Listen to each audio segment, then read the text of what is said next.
Donald Trump's campaign may be over before we even get to the nominating convention in July, because according to a new Politico poll, 21% of independent voters now say they are less likely to vote for Donald Trump now that he, of course, has 34 felony convictions against him. This is a massive number. Losing potentially 21% of support from independent voters is effectively game over for any candidate of any party running in any race anywhere. But that's not all. From The Hill. A small share of Republicans surveyed said they would be less likely to back the former president after his conviction. 41% of Republicans said the conviction has no impact on their support for Trump and that it was not important in how they will vote.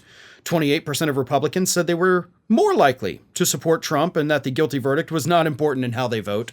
But 7% of Republicans said they are less likely to support Trump and that the conviction was important in determining their vote.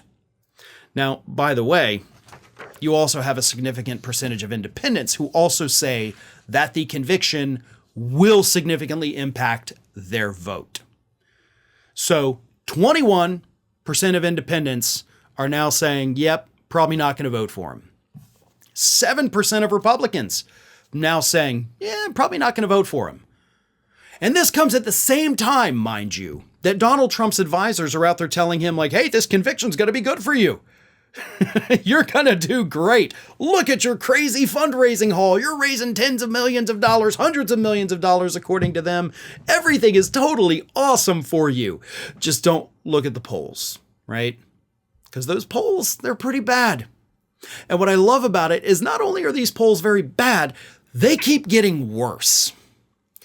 Silver lining here for Donald Trump, though. The public has a very short attention span. The public has an even shorter memory. And given the fact that we are likely not going to see any of Donald Trump's other criminal trials going to trial this year before the election, that number, that 21%, is going to go down. Because right now it's fresh on everybody's minds, right? It's one of the biggest things that has happened in years, basically since the Capitol riot. And how is the public now reacting to the Capitol riot?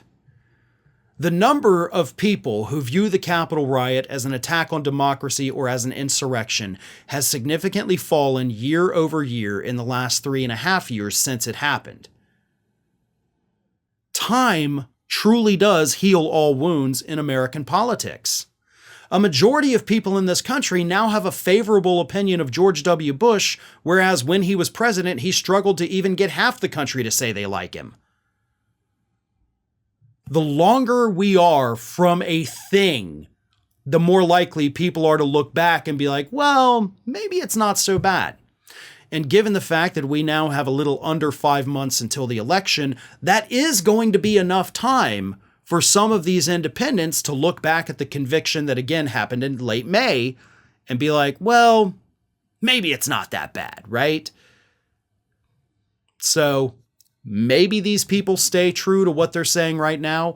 Maybe it dies down. The Biden administration, Biden campaign, I should say, is doing a damn good job of putting this out there in ads, referring to Donald Trump as a convicted felon, and they have to continue that.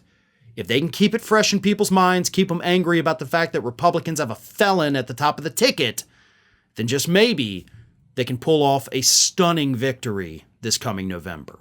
Well, folks, we have crossed that 1 million subscriber milestone, but rest assured, we are just getting started here at Ring of Fire. So if you're not already, please do subscribe to the channel and make sure to like, share, and comment on the videos.